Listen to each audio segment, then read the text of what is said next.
Story 1. The Haunting of the Asylum on Ridgefield Road. Deep in the woods, off Ridgefield Road, stands an abandoned psychiatric hospital known to locals as the Ridgefield Asylum. Built in the early 1900s, it was once a thriving facility for the mentally ill. However, rumors of cruel treatments and patient abuse spread like wildfire, and by the 1960s, the asylum was closed down. Since then, it has stood as a looming, crumbling reminder of its sinister past, and according to some, it's far from empty. Tanya, Mark, and Darren, college students from a nearby town, had always been fascinated by urban exploration. After hearing about the asylum from a local historian, they decided to check it out, despite the rumors that no one ever left that place the same. The trio arrived at dusk, and the asylum towered over them like a decaying beast. Its windows were shattered, the doors had long since been torn off their hinges, and the ivy-covered walls made it look as though nature was trying to reclaim it. They ventured inside, flashlights illuminating the long, narrow corridors. The musty smell of rot and decay clung to the air, and every step they took echoed eerily. As they explored the derelict building, Darren swore he heard whispers, soft voices echoing through the hallways, though they hadn't seen anyone else. Mark laughed it off, thinking it was just the wind playing tricks on them. But Tanya wasn't so sure. She had read stories about the doctors who performed unethical experiments on the patients, and some claimed that their tortured spirits still lingered. They found an old examination room with rusted beds and broken medical equipment. As they stood there, Darren's flashlight flickered and went out. The others followed suit, plunging them into darkness. In that moment, they heard it. Footsteps, shuffling slowly, just behind them. But when they turned around, there was nothing there. Panic set in as they fumbled to get their flashlights working. When the lights finally flickered back on, they were no longer alone. In the corner of the room stood a figure, a woman, dressed in a tattered white hospital gown, her face pale and gaunt, eyes hollow. She didn't move, but her presence was enough to send chills down their spines. Darren, frozen in terror, barely managed to whisper, "We need to go." As they backed out of the room, the woman stepped forward, her movements jerky and unnatural. The air grew colder, and they could hear faint screams echoing through the walls, as though the entire building was alive with the agony of the past. They bolted down the hallway, desperately trying to find the exit. But the asylum had become a labyrinth, with doors that didn't lead where they remembered and hallways that twisted and turned. In every room they passed, shadows moved, and whispers followed them. When they finally found their way out and burst into the cold night air, they looked back at the asylum. In one of the upper windows, the woman in white stood watching them, her eyes locked on them even from a distance. The three of them never spoke about what happened that night again. They didn't need to. The haunted look in their eyes said it all. Story 2. The Abandoned Schoolhouse of Black Hollow. Black Hollow is a small, forgotten town nestled deep in the Appalachian Mountains. Most of its residents moved away after the coal mines dried up, leaving behind dilapidated homes and businesses. One building in particular, though, has become infamous, the old Black Hollow Schoolhouse. It's said to be cursed, and locals avoid it at all costs. The schoolhouse, built in the late 1800s, once served as the town's only educational institution. But in 1932, a fire broke out in the basement, trapping dozens of children and teachers inside. Few made it out, and the town never recovered from the tragedy. Since then, the school has been left to rot, though strange occurrences around the site have kept its legend alive. In the fall of 2017, Tom and his friends, Emma and Jake, decided to explore the schoolhouse. They had grown up hearing ghost stories about the place but never believed them. After all, it was just an old building, right? They arrived at dusk, just as the sun was setting behind the mountains.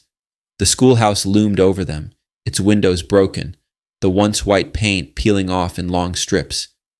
The entrance was boarded up, but they found a side door that had been pried open, probably by previous explorers. Inside, the air was thick with dust and mold. The floors creaked under their weight, and the walls were covered in faded graffiti. They found old desks and chairs overturned in the classrooms, textbooks left behind, as if the students had fled in a hurry. It wasn't long before things started to feel off. Emma swore she heard the sound of children laughing, though the school had been abandoned for decades. Tom laughed it off, but Jake wasn't so sure. As they made their way to the second floor, the temperature dropped dramatically and the air felt heavier. Then they found the staircase leading to the basement, the site of the fire. Against their better judgment, they descended. The smell of burnt wood still lingered in the air, even after all those years. The basement was pitch black, and the beams of their flashlights seemed to get swallowed up by the darkness. As they explored, they came across something strange. In the far corner of the room was a pile of charred desks and chairs, seemingly untouched since the fire. But that wasn't what disturbed them. It was the writing on the walls, children's names scrawled in black soot, along with the phrase, "Never leave." Suddenly the temperature plummeted, and the sound of distant crying filled the room. The basement door slammed shut behind them, and a figure emerged from the shadows. A child, no older than 7, his skin charred and blackened from the fire. His eyes were wide and hollow, and his mouth opened in a silent scream. Panic set in. They tried to open the door, but it wouldn't budge. The child stepped closer, and as he did, more figures appeared. Children and teachers, all burned and twisted, their eyes filled with anger. Finally, Jake managed to force the door open, and they ran, not stopping until they were back outside in the cool night air. As they looked back, they could still hear the cries of the children trapped inside. They left Black Hollow that night and never returned. The memory of those ghostly figures haunted them for years to come. Story 3. The House on Widow's Peak. At the edge of town, perched on a cliff overlooking the sea, stands the Widow's Peak Mansion. Built in the 1800s, it was once the home of a wealthy merchant and his family. But after a series of tragic events, the house fell into disrepair and has been abandoned ever since.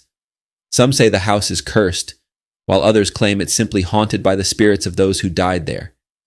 In 2005, a group of paranormal investigators, including Lisa, Matt, and Kevin, decided to spend the night in the mansion, hoping to capture evidence of the supernatural. They had heard the stories, how the merchant's wife, consumed by grief after the death of her children, threw herself from the cliff, and how the house had been plagued by strange occurrences ever since. The mansion was in worse shape than they expected. The roof had partially collapsed, and the windows were shattered, but they were determined to stay the night. As they set up their equipment, Lisa couldn't shake the feeling that they were being watched. The house seemed to groan and creak as though it was alive. As night fell, they began their investigation. Almost immediately, their equipment started malfunctioning. Batteries drained, cameras stopped working, and their EVP recorder picked up strange whispers. But the most disturbing part came when they entered the master bedroom, the place where the merchant's wife had been found dead. The room was cold, far colder than the rest of the house. As they stood there, a figure appeared at the window, a woman in a flowing white dress, her face obscured by a veil. She stood there for only a moment before turning and walking through the wall. Matt, skeptical of the supernatural, followed the figure, determined to find a rational explanation. But as he stepped into the hallway, he froze. The walls were lined with portraits that hadn't been there before, each one depicting a woman in a white dress, her face contorted in a scream. Suddenly, the door to the bedroom slammed shut, trapping Lisa and Kevin inside. The temperature plummeted, and the sound of the sea crashing against the rocks below filled the room, louder and louder, as though the waves were inside the house. The figure reappeared, this time closer, her veil lifting to reveal hollow, empty eyes. Matt managed to force the door open, and they fled the mansion. As they reached the safety of their car, they looked back at the house. In the window, the woman in white stood watching them, her eyes glowing in the darkness. They left Widow's Peak that night, vowing never to return. Whatever haunted that mansion, they knew it wasn't just a ghost. It was something far darker, something that didn't want them to leave, and they were lucky they made it out alive.